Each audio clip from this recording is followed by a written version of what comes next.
गीता में भगवान श्री कृष्ण महाराज ने संदेश दिया है कि अवश्य में व्यक्ति को अपने किए हुए शुभ और अशुभ सभी कर्मों का फल अवश्य ही भोगना होता है। नीति शास्त्रकारों ने मनुष्य के कर्म करने की तुलना किसान के साथ की है। वह कहते हैं कि जिस प्रकार एक किसान अपने खेत में जिस फसल का बीज बोता है वही बीज फसल के रूप में किसान काटता है। इस सिद्धांत के विरुद्ध न कभी आज तक हुआ है और न कभी आगे होगा। इसलिए कहावत प्रसिद्ध है कि बोए पेड़ बबूल का तो आम कहां से हो। यही व्यवस्था परमात्मा द्वारा बनाई गई सृष्टि में मनुष्यों के ऊपर लागू होती है। परमात्मा ने मनुष्य को कर्म करने के लिए स्वतंत्र रखा है। इंसान जैसा चाहे कर्म कर सकता है। अच्छे या बुरे कर्म मनुष्य की विवेक शक्ति के ऊपर निर्भर करते हैं। मनुष्य अपने जीवन में जैसे जैसे कर्म करता जाता है वैसे वैसे ही उसके जीवन का निर्माण होता जाता है। परंतु परमात्मा ने मनुष्य को केवल कर्म करने की स्वतंत्रता दी है। कर्म फल व्यवस्था परमात्मा के अधीन है। जैसे कर्म किए हैं वैसा ही फल मिलेगा। यह सुनिश्चित करें क्योंकि परमात्मा न्यायकारी है। परमात्मा मनुष्य द्वारा किए जाने वाले प्रत्येक कर्मों को जानने वाला है। परमात्मा के आगे किसी की सिफारिश नहीं चलती। इस कलयुग में तो लोग रिश्वत देकर अपना काम निकाल देंगे, लेकिन परमात्मा को कोई रिश्वत नहीं दे सकता। इसलिए परमात्मा को पूर्ण न्याय कार्य कहा गया है। परमात्मा की अतल न्याय व्यवस्था से कोई भी आज तक न तो बचा है और न ही आगे बचेगा। इसलिए अच्छे कर्म करने वाला व्यक्ति लगता है। बुरा कर्म करने वाला व्यक्ति हर समय भयभीत होता है।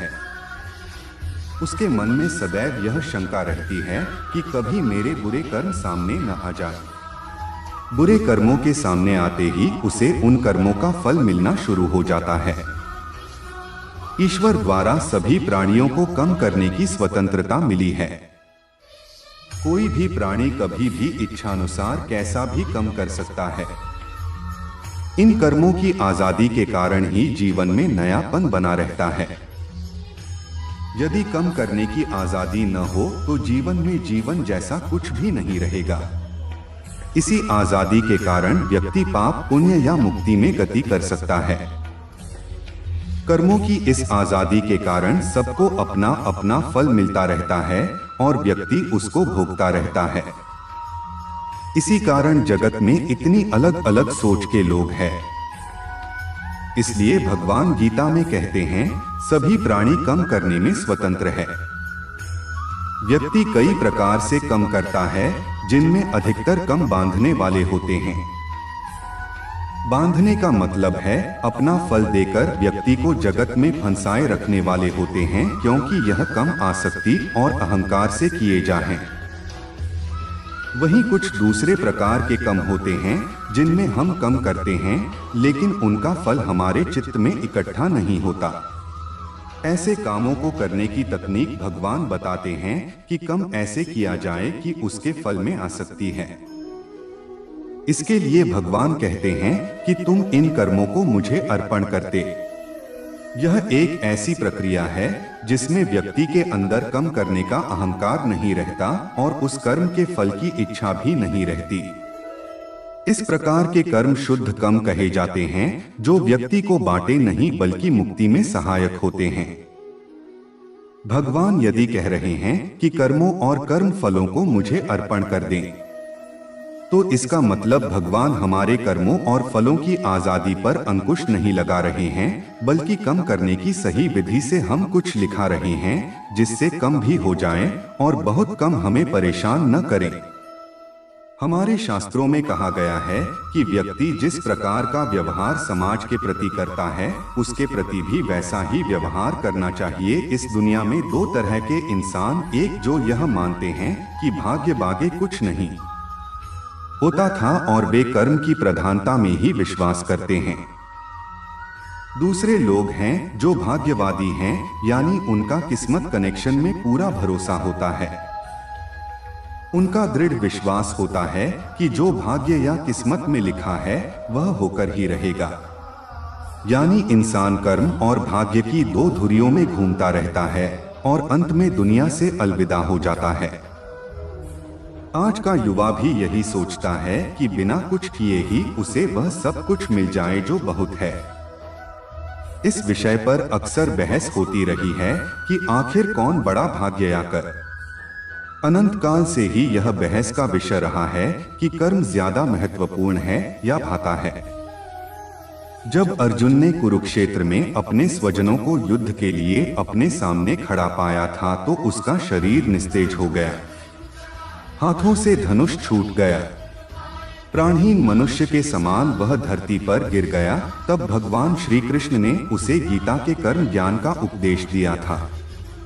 भागवत गीता में भगवान श्री कृष्ण ने अर्जुन से कर्म करने की ही बात कहते हैं, अर्जुन को कम करने का ही उपदेश देते हैं।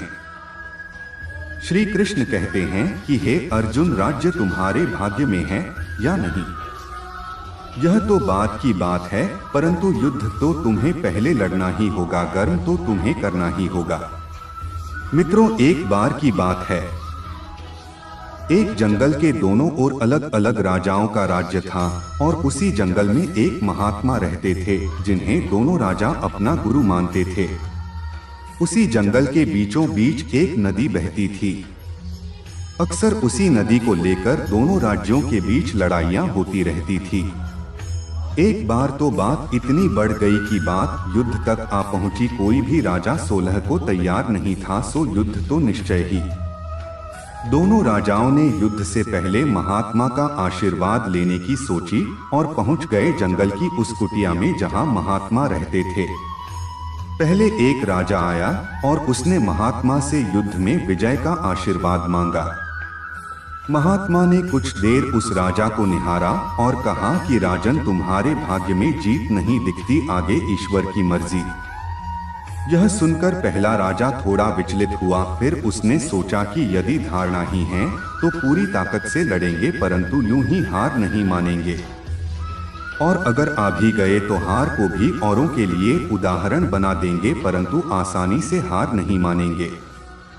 यह निश्चय कर वह वहां से चला गया। दूसरा राजा भी जीत का आशीर्वाद लेने महात्मा के पास आया, उनके पैर छुए और विजयश्री का आशीर्वाद मांगा। महात्मा ने उसे भी कुछ देर निहारा और कहा कि बेटा, भाग्य तो तुम्हारे साथ ही है।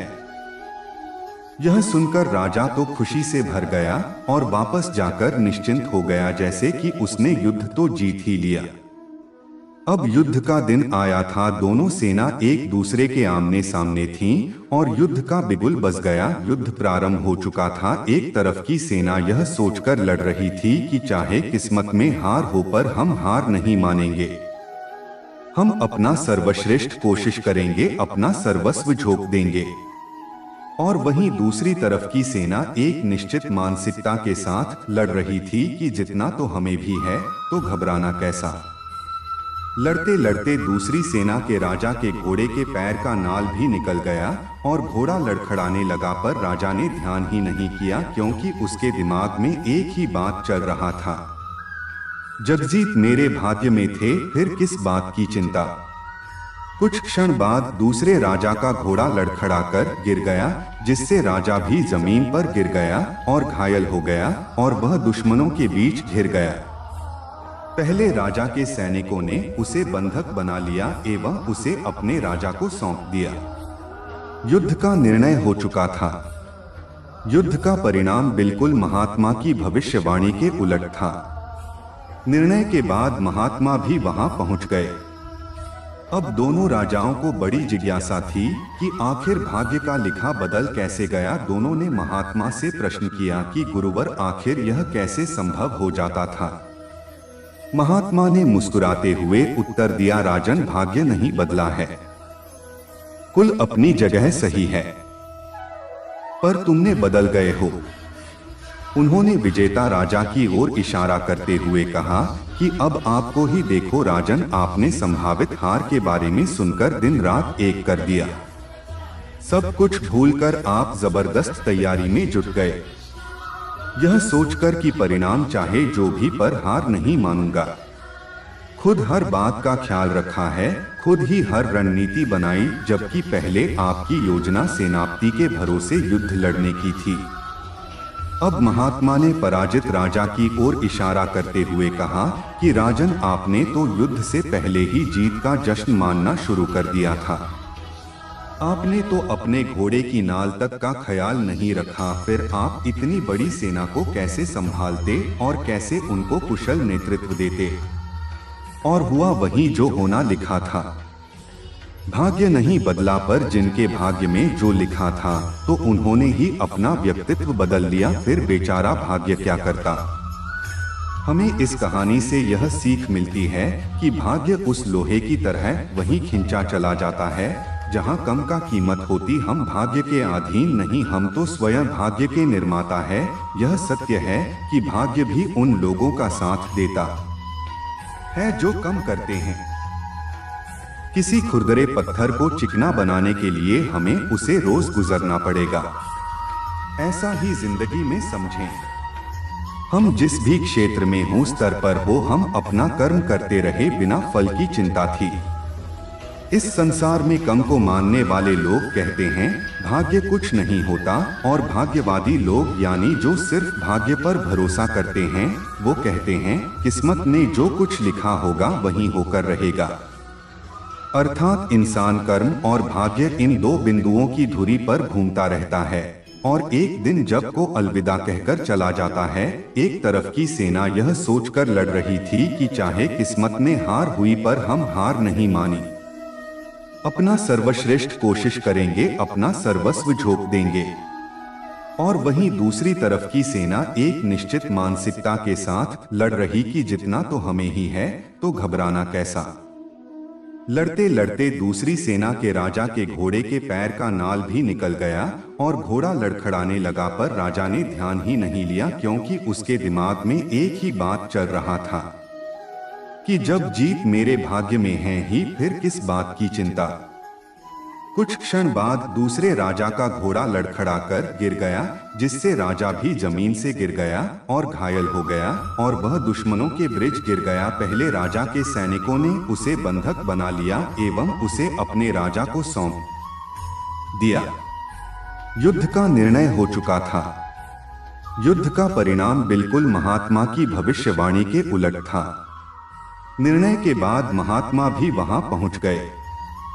अब दोनों राजाओं को बड़ी जिज्ञासा थी कि आखिर भाग्य का लिखा बदल कैसे गया। दोनों ने महात्मा से प्रश्न किया कि गुरुवर, आखिर यह कैसे संभव हुआ। महात्मा ने मुस्कुराते हुए उत्तर दिया, राजन, भाग्य नहीं बदला, वह बिल्कुल अपनी जगह सही है, पर तुम लोग बदल गए। उन्होंने विजेता राजा की ओर इशारा करते हुए कहा कि अब आपको ही देखो राजन, आपने संभावित हार के बारे में सुनकर दिन रात एक कर दिया। सब कुछ भूलकर आप जबरदस्त तैयारी में जुट गए, यह सोचकर कि परिणाम चाहे जो भी हो पर हार नहीं मानूंगा। फिर हर बात का ख्याल रखा, खुद ही हर रणनीति बनाई, जबकि पहले आपकी योजना सेनापति के भरोसे युद्ध लड़ने की थी। अब महात्मा ने पराजित राजा की ओर इशारा करते हुए कहा कि राजन, आपने तो युद्ध से पहले ही जीत का जश्न मानना शुरू कर दिया था। आपने तो अपने घोड़े की नाल तक का ख्याल नहीं रखा, फिर आप इतनी बड़ी सेना को कैसे संभालते, अब कैसे उनको कुशल नेतृत्व दे। और हुआ वही जो होना लिखा था। भाग्य नहीं बदला, पर जिनके भाग्य में जो लिखा था उन्होंने ही अपना व्यक्तित्व बदल लिया, फिर बेचारा भाग्य क्या करता। दोस्तों, हमें इस कहानी से यह सीख मिलती है कि भाग्य उस लोहे की तरह वहीं खींचा चला जाता है जहां कर्मकांड चुंबक कुछ। हम भाग्य के अधीन नहीं है, हम तो स्वयं भाग्य का निर्माता है। ये सब के है कि भाग्य भी उन लोगों का साथ देता है जो कम करते हैं। किसी खुरदरे पत्थर को चिकना बनाने के लिए हमें उसे रोज घुसना पड़ेगा। ऐसा ही जिंदगी में समझे। हम जिस भी क्षेत्र में हो, स्तर पर हो, हम अपना कर्म करते रहें बिना फल की चिंता किए। इस संसार में कम को मानने वाले लोग कहते हैं भाग्य कुछ नहीं होता, और भाग्यवादी लोग यानी जो सिर्फ भाग्य पर भरोसा करते हैं वो कहते हैं किस्मत में जो कुछ लिखा होगा वही होकर रहेगा। अर्थात इंसान कर्म और भाग्य इन दो बिंदुओं की धुरी पर घूमता रहता है और एक दिन इस जगह को अलविदा कहकर चला जाता है। तो चलिए भाग्य और कर्म को अच्छे से समझने के लिए पुराणों में वर्णित एक कहानी से समझते हैं। एक बार की बात है कि देवर्षि नारद बैकुंठ धाम गए। वहां उन्होंने भगवान विष्णु को प्रणाम किया और श्री हरि विष्णु भगवान से कहा, है प्रभु, पृथ्वी पर अब आपका प्रभाव कम हो रहा है। धर्म की राह पर चलने वालों को कोई अच्छा फल नहीं मिल रहा और जो आप कर रहे हैं उनका सब भला हो रहा है। उनके मजे ही मजे कब श्री हरि विष्णु भगवान ने कहा, ऐसा नहीं है नारंग, जो भी हो रहा है सब नीति के कारण हो रहा है। नारद बोले, प्रभु मैं तो यह सब पृथ्वी लोक देखकर आ रहा हूं। क्योंकि अच्छा फल मिल रहा है और भला करने वाले धर्म के रास्ते पर चलने वाले लोगों को बुरा फल मिल रहा है। श्री विष्णु भगवान ने कहा, नारद कोई ऐसी घटना बताओ जो तुमने देखा हो। तब नारद जी ने कहा, अभी मैं पृथ्वी लोक के जंगल से मैंने देखा कि वहां एक गाय दलदल में फंसी हुई थी। कोई उसे बचाने वाला नहीं था। तभी एक चोर उधर से गुजर रहा था। वह चोर गाय को फंसा हुआ देखकर भी रुका नहीं, बल्कि वह उस पर पैर रखकर दलदल लांघकर आगे निकल गया। आश्चर्य तो तब हुआ जब आगे जाकर उस चोर को सोने की मोहरों से भरी एक रैली में थोड़ी देर बाद वहां से एक वृद्ध साधु दूसरा। उसने उस गाय को दलदल में फंसा देगा उसको बचाने की पूरी कोशिश की। साधु ने अपने पूरे शरीर का जोर लगाकर उस गाय को बचा लिया, लेकिन मैंने देखा कि गाय को दलदल से निकालने के बाद वह साधु जब कुछ दूर आगे गया तो एक गड्ढे में गिर गया। हे प्रभु, अब आप ही बताइए कौन सा न्याय है। देवर्षि नारद की पूरी बात सुनने के बाद श्री हरि बोल, यह तो सही भी हुआ ना रहा था। जो चोर गाय पर पैर रखकर भाग गया था उसकी किस्मत में तो पहले से ही खजाना था, लेकिन उसके पाप के कारण और से केवल कुछ न पड़े। परंतु कभी नारद बोले, बेचारे उस साधु ने तो कोई पाप नहीं किया था, उस गड्ढे में गिरकर मृत्यु क्यों मिलती। तब श्री विष्णु भगवान ने नारद पसंद आया। नारद, उस साधु को गड्ढे में इसलिए गिरना पड़ा क्योंकि उसके भाग्य में उस समय बहुत ही कष्टदायक लिखा है, लेकिन गाय को बचाने के कारण उसके पुण्य है और उसकी मृत्यु एक छोटी सी चोट में बदल गई, जिससे उसे मृत्यु के समय बहुत ही कम दर्द का आभास हुआ और बहस वर्ग के भागी बनना। अब नारद जी संतुष्ट थे, इसलिए इंसान के कर से उसका भाग्य तय होता है। इंसान को कम करते रहना चाहिए क्योंकि कम से भाग्य बदला जा सकता है। कर्म प्रधान विश्व रचि राखा, जो जस का तस फल शाखा। तुलसीदास जी कहते हैं कि यह विश्व कर्म प्रधान है। मनुष्य जैसा होता है वैसा ही काटता है, यानी जैसे कम करता है उसे उनका वैसा ही फल मिल जाता है। यह कोई भी हेराफेरी नहीं होती, ये सीधा सा गणित है। अच्छे कर्म करने पर सुख समृद्धि मिलती है, इसके विपरीत बुरे कर्म करने पर दुख और परेशानियां की मिलती है। एक समय की बात है, एक गांव में एक बहुत ही दुखी आदमी रहता था। उसके पास धन की कमी और उसका परिवार गरीबी की चपेट में आया हुआ था। वह अपने अच्छे दिनों की यादों में खोया रहता था और अपने भाग्य को दोषी मानता था। एक दिन वह एक बूढ़े ब्राह्मण के पास गया और अपनी समस्याओं का विवरण किया। ब्राह्मण ने उसे बताया कि उस भाग्य को दोषी ठहराने की बजाय अपने कर्मों के माध्यम से मनुष्य अपना भाग्य बदल सकता है। ब्राह्मण ने उसे अपने साथ अपने देश में यात्रा करने का आह्वान किया। यात्रा के दौरान ब्राह्मण ने उसे ज्ञानवान संत मिले। संत ने उसे अपने पास बुलाया और उसे अपनी कठिनाइयों का समाधान बताएं। संत ने कहा, भाई तुम खुदा की कृपा से जीवन में सुखी हो सकते थे। खुदा तुम्हारे कर्मों के आधार पर तुम्हें फल देता है। अगर तुम अच्छे कर्म करोगे तो खुदा तुम्हें सुख देगा। उसके मन में एक नई आशा जाकर उसने ध्यान दिया और एक नेत्रों में चमक दिखाई। वह ब्राह्मण और संत के पास जाकर धन्यवाद किया और अपना आभार व्यक्त किया। उसने अपने कर्मों की प्रशंसा की और उन्हें अपने दुखों से निजात पाने के लिए धन्यवाद दिया। धीरे धीरे उसका जीवन बदलने लगा।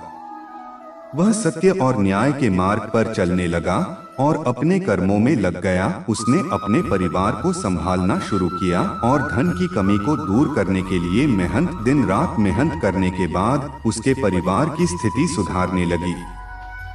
धीरे धीरे धन का आगमन होने लगा और उसके जीवन में खुशियां आने लगी। वह अपने भाग्य को स्वयं ही बदलने की शक्ति पा चुका था। एक दिन बहुत फिर संत के पास गया और उसे देखकर धन्यवाद दिया।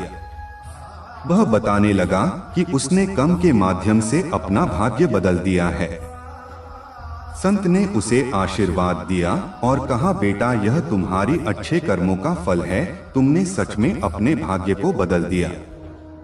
इस कहानी से हमें यह सीख मिलती है कि भाग्य और कर्म दोनों में तालमेल होना चाहिए। हालांकि भाग्य एक महत्वपूर्ण अंश है, लेकिन हमें अपने कर्मों पर भी ध्यान देना चाहिए। अगर हम सच्ची मेहनत करें, ईमानदारी से काम करें और सबका भला करने का प्रयास करें, तो हम खुदा की कृपा प्राप्त कर सकते हैं और अपने भाग्य को भी बदल सकते हैं। मित्रों, भाग्य और कर एक दूसरे से अटूट रूप से जुड़े हुए हैं। हमें मेहनत करनी चाहिए, निरंतरता बनाए रखनी चाहिए और संघर्ष में निरंतरता से अग्रसर रहना चाहिए। हमें अपने कर्मों पर विश्वास रखना चाहिए और समय के साथ सभी अवसरों का सम्मान करना चाहिए। मित्रों, एक बार की बात है, एक नदी के किनारे पर कई मछलियां रहती थी। इन मछलियों में 3 मछलियों का एक समूह, लेकिन तीनों मछलियों के स्वभाव में कहा करता था। एक दिन एक मछुआरे मछली पकड़ने के लिए आया था। मछुआरों को देखकर तीनों मछलियां घबराते पहली मछली जान बचाने का उपाय सोचने लगे। उसने तुरंत समझदारी से काम लिया और अपने आप को एक मरीज में केकड़े के अंदर छुपा लिया। जब हम मरा हुआ ठीकरा मछुआरों के जाल में फंसा तो उसे बहुत तेज दुर्गंध आ रही थी। मछुआरे ने सोचा कि यदि मैं इसके आंकड़े को नहीं लिखूंगा कि दुर्गंध से बाकी मछलियां भी भाग जाएंगे, इसलिए उसने उस मरे के केकड़े को तुरंत पानी में तैरती पानी में पीते हैं।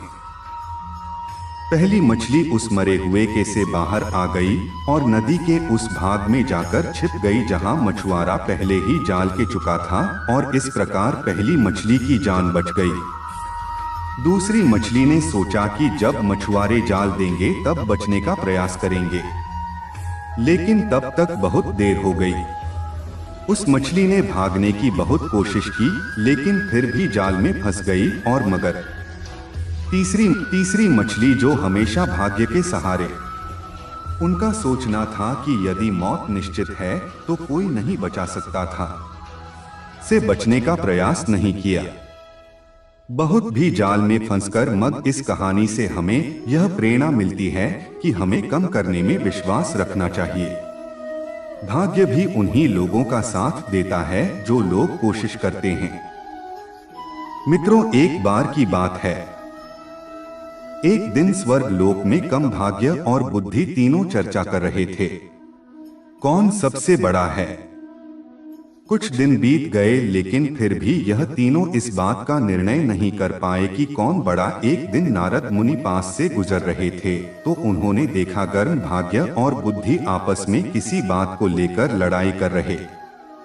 तो नारद मुनि तीनों के पास गए और पूछा, आप तीनों किस बात पर इतना झगड़ रहे हो। तब कम भाग्य और बुद्धि ने बोला था, नारद मुनि, अब आप ही विचार कीजिए कि हम तीनों में से कौन महान है। नारद मुनि हंसते हुए कहा, ठीक है, लेकिन इसके लिए आप तीनों को पृथ्वी लोक में जाना होगा और 1 सप्ताह तक साधारण इंसान के साथ रहना होगा। आप तीनों में से जिसके प्रभाव से उस इंसान का भला होगा उसी को महान घोषित किया जाएगा। यह सुनकर तीनों पृथ्वी लोक में जाने के लिए राजी हो गए। जब तीनों पृथ्वी लोक में आए तो उन्होंने जंगल में एक गरीब इंसान को पेड़ काटते हुए देखा था। इन तीनों को लगा यही सही इंसान है जिसके शरीर में प्रवेश कर हम अपनी महानता सिद्ध कर सकते हैं। कम भाग्य और बुद्धि आपस में बातें करके यह निर्णय लिया कि वे 1 सप्ताह करके किसी इंसान के शरीर में रहेंगे और जिसके प्रभाव से इस इंसान का भला होगा उसे ही महान माना जाएगा। कम बोला था, सबसे पहले मैं जाऊंगा और उस इंसान का भला करूंगा। कम उस इंसान में प्रवेश करते ही उसका कम क्षमता दुगना हो गया और वह प्रतिदिन जितना लकड़ी काटता था उससे ज्यादा काटने लगा। यह देखकर वह इंसान बहुत खुश हुआ। पहले से ज्यादा लकड़ी तो वह काट लेता था, लेकिन वह उतना ही लकड़ी बाजार ले जाकर बेच पाता था जितना कि बहुत पहले बेचता था, क्योंकि ज्यादा लकड़ी ले जाने के लिए उसके पास कोई सामान नहीं था। इसी तरह 7 दिन तक उसने ज्यादा लकड़ी को काट लिया था, लेकिन उन सबको देख नहीं पाया और उसकी हालत में कोई सुधार नहीं आया। 7 दिन बाद कम उसके शरीर से बाहर आ गया और निराश होकर स्वर्ग चला गया। यह देखकर भाग्य बोला, कम तो उसको धनवान नहीं बना सका, अब मैं उसको धनवान बनाऊंगा। यह कहकर भाग्य उस गरीब इंसान के शरीर में प्रवेश कर गया। भाग्य के शरीर में प्रवेश करने के कुछ देर बाद जंगल में उस गरीब इंसान को बहुत सारा धन मिला। उस धन को पाकर वह खुशी से झूमने लगा। धन को कैसे संभाल कर रखते हैं और कैसे सही जगह पर उपयोग करते हैं, इसका ज्ञान उसको नहीं था और उसने सारा धन खर्च कर दिया। 7 दिन बाद भाग्य भी उसका साथ छोड़ दिया और निराश होकर स्वर्ग चला गया। बुद्धि ने भाग्य से कहा, देखना कैसे इसको धनवान बना था। बुद्धि उस इंसान के मस्तिष्क में प्रवेश करते ही उसको ज्ञान की प्राप्ति हुई। उसने अपनी कुल्हाड़ी की धार तेज की और जंगल चला गया लकड़ी काटने। आज उसने पिछले दिन से कुछ ज्यादा लकड़ी काटने और सारी लकड़ी को एक रस्सी से बांधकर खींचते हुए बाजार ले गया। उसने पहले से आज थोड़ा ज्यादा पैसा कमाया और उस पैसे से उसने और कुल्हाड़ी खरीद ली। अब उसके पास 2-2 कुल्हाड़ी। जब लकड़ी काटते काटते एक कुल्हाड़ी की धार खत्म हो जाता था तो वह दूसरी तुम्हारी के इस्तेमाल करके लकड़ी का था। इससे बहुत पहले से बहुत ज्यादा लकड़ी काट पाता था। इन सब लकड़ियों को बेचकर बहुत पहले से ज्यादा पैसे कमाने लगा। अब उसके पास उस पैसे को सही जगह खर्च करने का ज्ञान देखते देखते 7 दिन में ज्ञान की मदद से इसमें बहुत पैसे कमाने आए। 7 दिन बाद बुद्धि का समय खत्म हुआ और वह वापस पर चला गया। स्वर्ग में जाकर बुद्धि कर्म और भाग्य से बात कर ही रहा था। उसी समय नारद मुनि उनके पास आए और पूछा, आप लोग धरती पर गए, फिर क्या था? तब कम बुद्धि और भाग्य नारद मुनि से कहते हैं, जी हाँ, हम लोग धरती पर गए थे। और साथ ही कर्म और भाग्य नारद मुनि से कहते हैं। नारद मुनि गुदगुदी महान है, क्योंकि जहाँ बुद्धि होती है वहाँ कर्म और भाग्य अपने आप ही चला आता है। इसीलिए बुद्धि को महान कहा गया है। रामायण की कथा तो सभी ने सुनी है, जिसमें श्री राम और माता सीता के जीवन से जुड़े पहलुओं को दिखाया गया है। वहीं में से एक कहानी में बताया गया है कि कैसे मर्यादा पुरुषोत्तम राम ने अपनी पत्नी सीता को एक भोली की बातों में आकर अयोध्या छोड़कर जाने को कह दिया था। लेकिन क्या आपको पता है कि वह धोबी के रूप में जन्मा एक पक्षी था, जिसके शराब की वजह से ही माता सीता को वन में भटकना पड़ा था। जी हाँ, आपने सही सुना, माता सीता को श्राप मिला था। आज हम आपको बताएंगे कि देवी सीता को किस पाप की सजा में जो उन्हें वन वन भटकना पड़ा। मिथिला नगरी में जनक राजवंश राज रहा था। इन्हीं में से एक राजा फिलिप है। एक बार यज्ञ के लिए वह जमीन जोत रहे, उसी समय वहां से छोटी कन्या निकलती है। इस सुंदर कन्या को देखकर राजा को बहुत खुशी हुई। उन्होंने उस कन्या को अपनी पुत्री बनाकर उसका नाम सीता रखा। एक दिन सीता अपनी सहेलियों के साथ बगीचे में खेल रही थी। वहां उन्हें एक तोते का जोड़ा दिखाई दिया जो बहुत ही खूबसूरत था।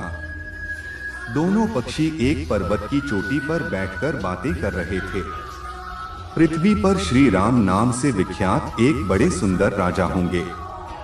उनकी महारानी का नाम सीता होगा। श्री राम सीता के साथ कई वर्षों तक राज्य करेंगे।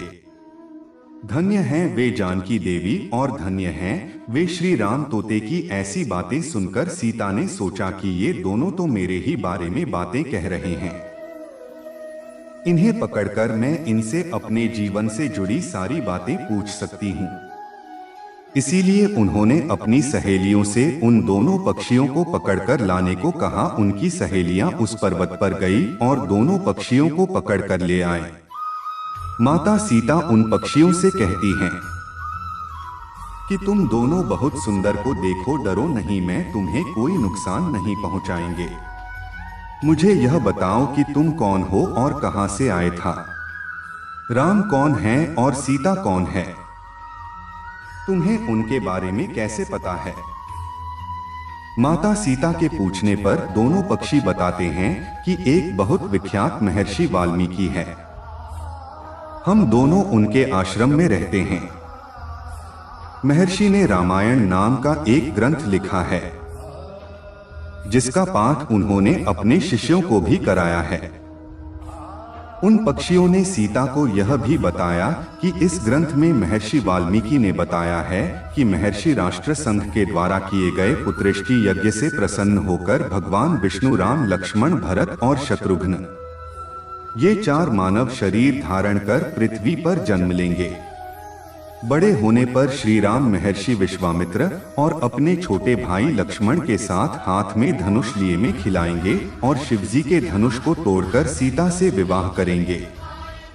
फिर उस पक्षी के जोड़े ने कहा है, सुंदरी, हमने तुम्हें सब कुछ बता दिया, अब हमें छोड़ दो, हम जाना चाहते हैं। पक्षियों की बातें सुनकर माता सीता के मन में और भी बातें जानने की इच्छा।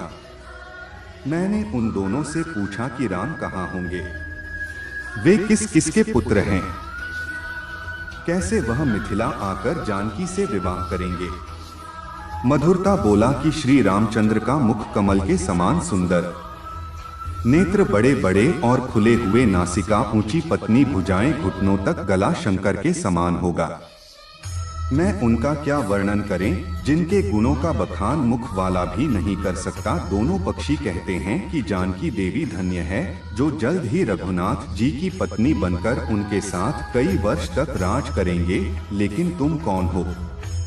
पक्षियों की बातें सुनकर सीता ने कहा कि जिसे तुम लोग जानकी कह रहे हैं तो यह मैं ही है। माता सीता उन्हें कहती हैं कि मैं तुम दोनों कुछ तभी छोड़ूंगी जब श्री राम यहाँ आकर मुझसे विवाह करेंगे, तब तक तुम दोनों आराम से मेरे घर में रह सकते हो।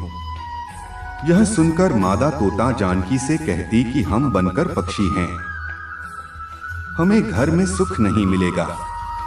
मैं गर्भवती हूँ, मुझे जाने दो, मैं अपने स्थान पर जाकर बच्चे पैदा करूंगी। आप चाहें तो उसके बाद फिर से यहाँ जाऊंगा।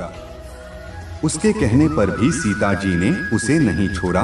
तब उसके पति यानी न टूटे ने कहा कि सीता, मेरी पत्नी को छोड़, दोनों गर्भवती है। जब यह बच्चों को जन्म दे देगी तब उसे लेकर मैं फिर तुम्हारे पास आ जाता। तब माता सीता ने कहा, तुम आराम से जा सकते हो, लेकिन यह मुझे बहुत पसंद है। तुम घबराओ नहीं, चाहता मैं इसकी अच्छे से देखभाल करेंगे। जब सीता ने उस मादा तोते को छोड़ने से मना कर दिया तब पक्षी दुखी हो गया। पक्षी दोबारा सीता जी से निवेदन करता हूँ कि मैं अपनी पत्नी के बिना जिंदा नहीं रह सकता, इसलिए से छोड़ दो माता सीता। बहुत अच्छी मेरी प्रार्थना मानो, उस पर है। उसमें बहुत समझाया, लेकिन सीता ने उसकी पत्नी को नहीं छोड़ा। तब मादा पक्षी ने क्रोध में सीता को श्राप दिया, खिलाड़ी, जिस प्रकार तो मुझे इस समय अपने पति से अलग कर रही है, वैसे ही तुझे भी स्वयं गर्भवती की अवस्था में श्री राम से अलग होना पड़ेगा। कुछ दिन बाद पति से बिछड़ने के दुख में मादा पक्षी के प्राण निकल गए। पत्नी की मौत हो जाने पर नर पक्षी दुखी हो गया। फिर वो सीता जी से बोला कि मैं मनुष्यों से भरी श्री राम की नगरी अयोध्या में जन्म लूंगा। मेरे ही कारण तुम्हें पति के वियोग का दुहक उठाना पड़ेगा। यह कहकर वह वहां से उठ जाता है। कुछ साल बाद उसका जन्म अयोध्या में धोबी के कर दिया। इस खूबी के कारण ही सीता जी का अपमान हुआ, उन्हें अपने पति श्री राम से अलग होना पड़ा। उस तोते का श्राप सीता जी के पति श्री राम से छोड़ने का कारण बना। इसीलिए जब माता सीता गर्भवती थी तो उन्हें भी पति से दूर बने रहना पड़ता है। आपने अक्सर लोगों को कहते सुना होगा कि हमें हमारे कर्मों का फल नहीं मिलता है। इस कहानी से यह बात सिद्ध भी हो जा रहा था कि कर्म के फल से कोई भी नहीं बच सकता है, फिर चाहे वह भगवान राम हो या खिताब, सभी को अपने कर्मों का फल भोगना पड़ता है। मनुष्य ने अपने पूर्व जन्म में अच्छे या बुरे जैसे भी कर्म किए थे, उसी के अनुसार ईश्वर उस जीव को मनुष्य, पशु, पक्षी, कीट, पतंग आदि की योनि उसके पिछले यह कर्मों के अनुसार देता है। इसमें मनुष्य योनि सबसे उत्तम श्रेष्ठ है। साथ ही यह योनि अंतिम योनि होने से मोक्ष का द्वार भी है, जो जीव का मुख्य लक्ष्य है। मोक्ष की प्राप्ति के लिए ही ईश्वर जीव को धरती पर भेजता है। इसलिए जीव का मनुष्य जीवन पाना उसके अच्छे कर्मों का फल है। जाति कभी बदली नहीं जाती, यानी वह जीव उम्र भर उसी योनि में रहेगा। आयु और भोग कर्म एवं अधिक हो सकते हैं। मान लीजिए किसी मनुष्य की आयु ईश्वर ने उसके किए कर्मानुसार 80 वर्ष कर दी है। वह मनुष्य अपने जीवन में पूर्ण संयम से रहता है तो उसकी आयु 80 से अधिक हो जाएगा। यदि वह साधारण रूप से रहता है तो उसकी आयु 80 ही रहेगी, और यदि निम्न स्तर से रहता है तो उसकी आयु कम हो सकती है। भोग का तात्पर्य यह है कि वह जीवन में क्या खाएगा, उसका स्वास्थ्य अच्छा रहेगा या नहीं, उसके सुख के साधन क्या है, उसके जीवन में सुख दुख कैसे आएंगे, यह संभोग में आता है। अच्छा जीवन बिताने से आयु की भांति भोग भी घटाया या बढ़ाया जा सकता है। इस प्रकार मनुष्य पर पूर्व जन्म के कर्मों का प्रभाव सबसे अधिक रहा है। पौराणिक मान्यता के अनुसार त्रेता युग में प्रभु श्री राम ने लंकापति रावण का वध किया था और माता सीता को उसके चंगुल से आजाद किया था। तभी से यह पर्व बुराई पर अच्छाई की जीत के पर्व के रूप में मनाया जाता है। रावण के बारे में कहा जाता है कि बहुत ज्ञानी व्यक्ति था, लेकिन उसके अहंकार की वजह से उसका अंत हुआ। रावण की एक जन्म के बारे में तो कहा जाता है कि लंका में वह राक्षसों का राजा था। रामायण में भी इसका बखूबी जिक्र मिलता है। लेकिन कुछ साक्ष्यों के अनुसार अपने पिछले जन्म में रावण राक्षस नहीं था। मान्यताओं के अनुसार चलिए जानते हैं रावण के पूर्व जन्मों के बारे में। पौराणिक मान्यताओं के अनुसार जय विजय नाम के 2 द्वारपाल हमेशा बैकुंठ के द्वार पर खड़े रहकर भगवान विष्णु की सेवा करते थे। एक बार सनकादि मुनि श्री हरि विष्णु के दर्शन करने आए, लेकिन उन्हें जय विजय ने रोक लिया। इस बात से क्रोधित होकर सनकादि मुनि ने उन्हें राक्षस योनि में जन्म लेने का श्राप दे दिया। तभी विष्णु जी वहां आ गए और उन्होंने जय विजय को श्राप मुक्त करने की प्रार्थना की। तब सनकादि मुनि ने कहा कि इनके कारण आपके दर्शन करने में मुझे 3 क्षण की देरी हुई है, इसीलिए यह 3 जन्मों तक राक्षस योनि में जन्म लेंगे और तीनों ही जन्म में इनका अंत स्वयं भगवान श्री हरि करेंगे। इसके बाद जय विजय अपने पहले जन्म में हिरण्यकश्यप और हिरण्याक्ष नाम के दैत्य बने। कहा जाता है कि हिरण्याक्ष ने एक बार धरती को ले जाकर समुद्र में छुपा दिया था। तब भगवान विष्णु ने वराह अवतार लेकर उसका वध किया और धरती को वापस अपने स्थान पर स्थापित कर दिया। अपने भाई की मृत्यु से हिरण्यकशिपु को बहुत क्रोध आया और ब्रह्मदेव से कई तरह के वरदान पाकर वह स्वयं को अमर समझने लगा। तब भगवान विष्णु ने नरसिंह अवतार लेकर हिरण्यकश्यप का वध कर दिया। फिर चाहे बजाय अपने दूसरे में रावण और कुंभकर्ण पर इस जन्म में रावण लंका का राजा था। वहीं कुंभकर्ण का शरीर इतना विशाल था कि कई हजारों लोगों को भोजन पलक झपकते ही छोड़कर जाता है। तब भगवान विष्णु ने 7वें अवतार में अयोध्या के राजा दशरथ के यहाँ श्री राम के रूप में जन्म लिया, फिर रावण और कुंभकर्ण का वध किया।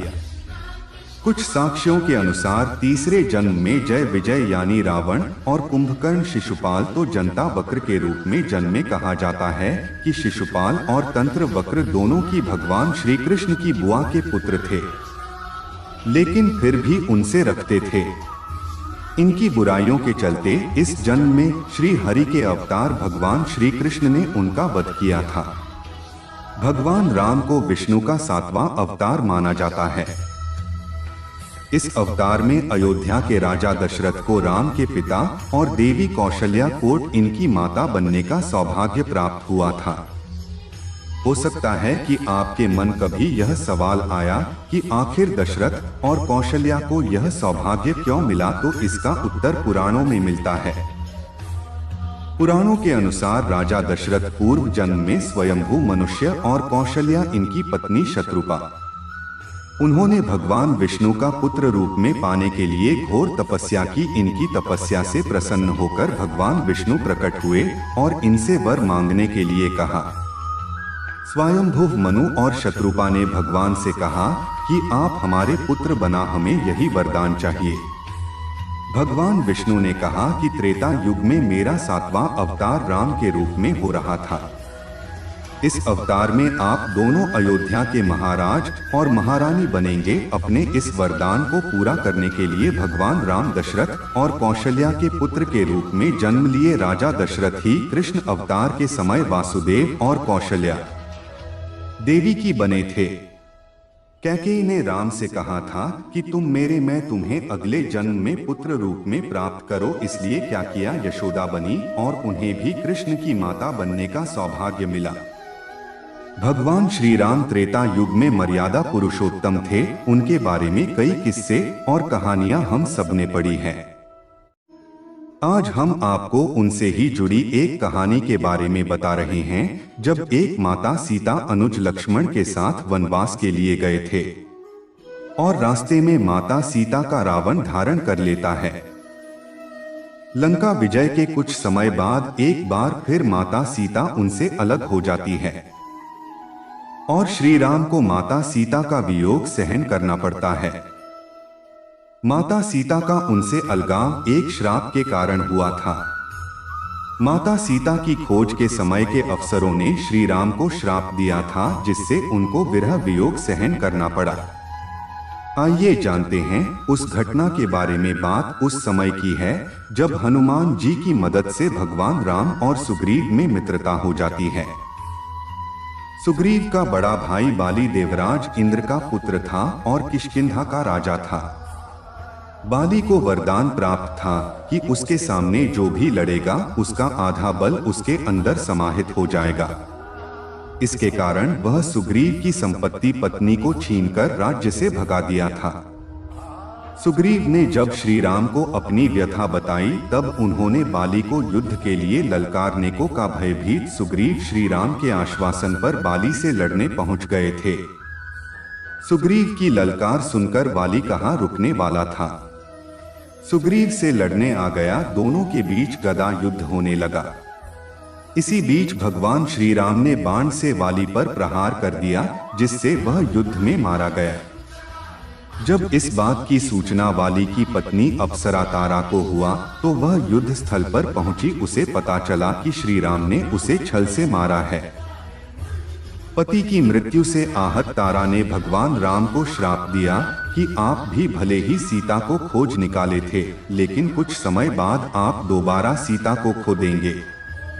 जिस प्रकार से उसे पति का वियोग सहन करना पड़ रहा है, वैसे ही आपको भी अपनी पत्नी का वियोग सहन करना होगा। इतना ही नहीं, अगले जन्म में आपकी मृत्यु भी उसके पति के हाथों ही होगी। तारा के इस श्राप के कारण लंका विजय के बाद जब राम अयोध्या पहुंचते हैं, तो कुछ समय बाद माता सीता वन चली जाती है। वहां महर्षि वाल्मीकि के आश्रम में रहती है। वहीं पर लव और कुश का जन्म होता है। द्वापर युग में जब भगवान श्री कृष्ण मानव रूप में जन्म लेते हैं, तभी गेल के बाद से ही उनकी मृत्यु होती है। वह नील बाली का दूसरा जन्म था। माता अंजनी से हनुमान के जन्म की कथा तो सबने सुनी है, लेकिन बहुत कम लोग जानते हैं। माता अंजनी इंद्र के दरबार में अप्सरा थी।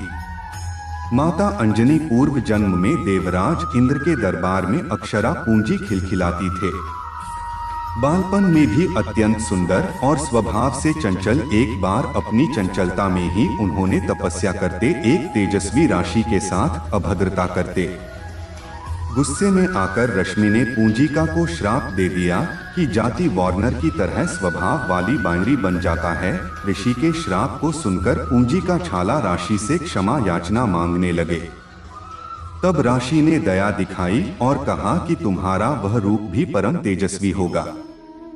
तुमसे एक ऐसे पुत्र का जन्म होगा जिसकी कीर्ति और यह से तुम्हारा नाम युगों युगों तक अमर हो जाएगा। इस तरह अंजनी को वीर पुत्र का आशीर्वाद मिला है। ऋषि के श्राप से त्रेता युग में अंजनी को नारी वार्नर के रूप में धरती पर जन्म लेना पड़ा। केंद्र की हजारों सुंदर अप्सरा में से एक अंजनी यानी अप्सरा पूंजीगत स्थल। इंद्र ने जब उन्हें मनचाहा वरदान मांगने को कहा तब उन्होंने हिचकिचाते हुए उनसे कहा कि किन पर एक तपस्वी साधु का सार है, अगर हो सके तो उन्हें उससे मुक्ति दिलवा दिया। इंद्र ने कहा कि वह उस रात के बारे में बताएं, क्या पता था वह उस हिसाब से उन्हें मुक्ति दिलवा दें। तब पूंजिका शुक्ला ने बताया था, किशोरावस्था में जब मैं खेल रही थी तो मैंने एक वार्नर को तपस्या करते देखा था। के लिए यह एक बड़ी आश्चर्य वाली घटना थी, इसलिए मैंने उसका पर्स में वार्नर पर फल पूछने शुरू कर दिया। बस यही मेरी गलती थी, क्योंकि बहुत कोई आम वार्नर नहीं बल्कि एक तपस्वी साधु था। मैंने उनकी तपस्या भंग कर दी और क्रोधित होकर उन्होंने मुझे शाप दे दिया कि जब भी मुझे किसी से प्रेम होगा तुम्हें वार्नर बन जाओ। मेरे बहुत रोने लगी और माफी मांगने पर उस साधु ने कहा कि मेरा चेहरा वार्नर होने के बावजूद उस व्यक्ति का प्रेम मेरी तरफ कम नहीं था। अपनी कहानी सुनाने के बाद पूंजी को सुलाने कहा कि अगर इंद्रदेव उन्हें श्राप से मुक्ति दिलवा सकें तो वह उनकी बहुत आभारी हूँ। इंद्रदेव ने उन्हें कहा कि के श्राप से मुक्ति पाने के लिए धरती पर जाकर वास करना होगा, जहाँ वह अपने पति से मिलेंगी। शिव के अवतार को जन्म देने के बाद अंजनी को इस श्राप से मुक्ति मिल जाएगी। इंद्र की बात मानकर पूंजी भला अंजनी के रूप में धरती पर चली आई। उस शाप का प्रभाव शिव के अंश को जन्म देने के बाद ही समाप्त होना था। वह एक ही कारण के तौर पर जीवन यापन करने लगे। जंगल में उन्होंने एक बड़े बलशाली युवक को शेर से लड़ते देखा और उसके प्रति आकर्षित होने लगी।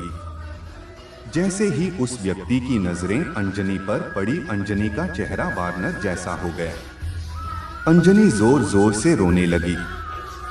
जब वह युवक उनके पास आया और उनकी पीड़ा का कारण पूछा तो अंजनी ने अपना चेहरा छिपाते हुए उसे बताया कि बहुत बदसूरत हो गई है। अंजनी ने उस बलशालीन युवक को दूर से देखा था, लेकिन जब उसने उस व्यक्ति को अपने समीप देखा तो पाया कि उसका चेहरा भी वार्नर जैसा था।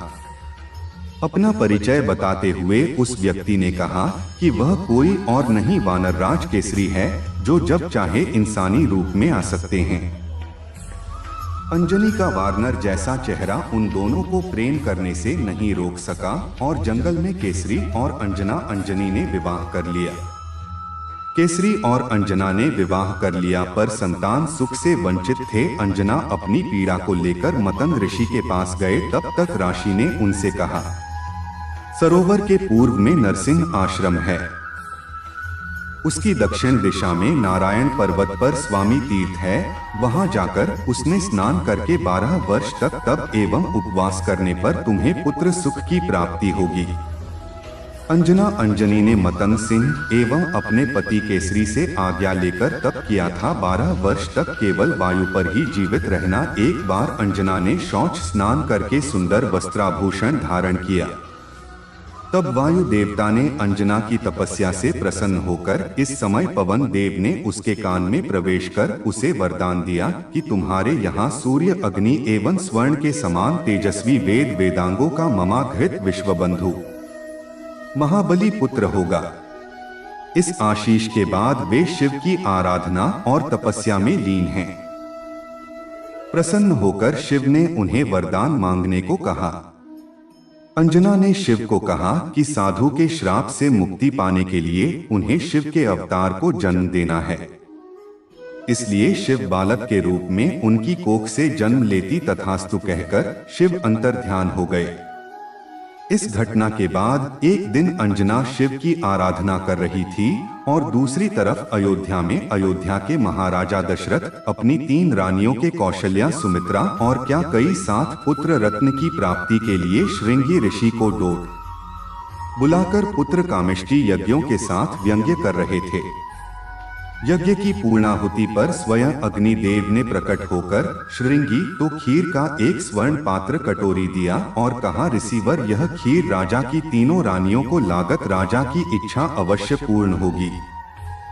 जिसे 3 रानियों को खिलाना था, लेकिन इस दौरान एक चमत्कारिक घटना हुई। एक पक्षी उस खीर की कटोरी में थोड़ी सी खीर ले गया और तपस्या में लीन अंजना के हाथ में गिरा दिया। अंजना ने शिव का प्रसाद समझकर उसे ग्रहण कर लिया। तब हनुमान जी ओतप्रोत वानर मुख वाले हनुमान का जन्म त्रेता युग में अंजना के पुत्र के रूप में चैत्र शुक्ल की पूर्णिमा भी महानिशा में हुआ। अंजना अंजनी के पुत्र होने के कारण है हनुमान जी को आंजनेय नाम से भी जाना जाता है, जिसका अर्थ होता है अंजना द्वारा उत्पन्न उनका एक नाम पवन पुत्र भी है, जिसका शास्त्रों में सबसे ज्यादा उल्लेख मिलता है। शास्त्रों में हनुमान जी को बात समझ भी कहा गया है, वाट आत्मज, यानी जो वायु से उत्पन्न हुआ। इस तरह माता अंजनी में सिर्फ बजरंगबली को जन्म देने के लिए पृथ्वी पर अवतरण लिया था। संसार के प्रत्येक प्राणी को अपने कर्मों का फल भोगना ही पड़ता है, इससे मुक्ति कभी नहीं है। यह बात और है कि किस कर्म का फल कब मिलता है। जो कम ज्यादा होते हैं उसे बाद में, तथा जो कम होते हैं उसे पहले भोगने को मिलता है। वैसे इसका कोई एक ही पैमाना न होकर परिस्थिति तथा दैवी कृपा से निर्धारण होते देखा या सुना गया है। यदि अच्छे कर्म ज्यादा हैं, तो बुरे कर्मों का फल इसी जन्म में तथा अच्छे का फल अगले जन्म में या इसी जन्म के बाद के दिनों में कूदने को मिलता है।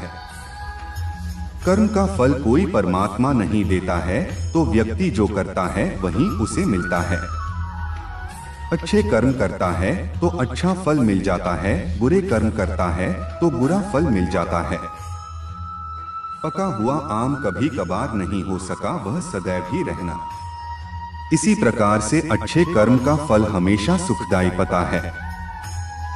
इसलिए हमें सर्वदा अच्छे कर्म, श्रेष्ठ कर्म, एकदम कम जिसमें आत्मा को शुद्ध, आत्मा की मुक्ति हो और सर्वजन के लिए हितकारी होगा, ऐसा श्रेष्ठ कर्म सदैव करना चाह रहा था। भगवान श्री कृष्ण कहते हैं कि आत्मा स्वयं करता है, स्वयं हो उठता है। आत्मा स्वयं मित्र और स्वयं शत्रु है। इसी बात को गर्म योगी श्री कृष्ण कहते हैं कि कम करते जाओ, फल की इच्छा मत करो। अच्छे बुरे कर्मों का फल तुम्हें स्वयं ही मिलेगा। इसी बात को भगवान बुद्ध कहते हैं कि अच्छे कर्मों का परिणाम अच्छा ही होता है और बुरे कर्मों का परिणाम बुरा ही होता है। अगर व्यवहारिक दृष्टि से भी कोई मनुष्य मदिरा पीने का कम करता है, तो मदिरा पीने का परिणाम उस मनुष्य को मिलता है। इसके विपरीत कोई व्यक्ति शहद पीने का कम करता है, तो उसकी मीठी हो जाती है। ठीक इसी प्रकार से सब कर्मों का अपना स्वभाव है, वह अपने कार्य अनुसार, कर्मानुसार अपना स्वभाव छोटा है। कहा जाता है कि बुरे कर्मों का त्याग करना चाहिए तथा अच्छे कर्म सदैव करने चाहिए। अच्छे कर्म करने पर भी अभिमान नहीं रखना चाहिए। उन्होंने कहा कि निरपेक्ष भाव से अच्छे श्रेष्ठ कर्म सदैव करने पर परमात्मा की प्राप्ति होती है। तो दोस्तों, ऐसे ही वीडियो और पाने के लिए हमारे चैनल को सब्सक्राइब करें और वीडियो को लाइक करें। धन्यवाद। जय श्री कृष्णा।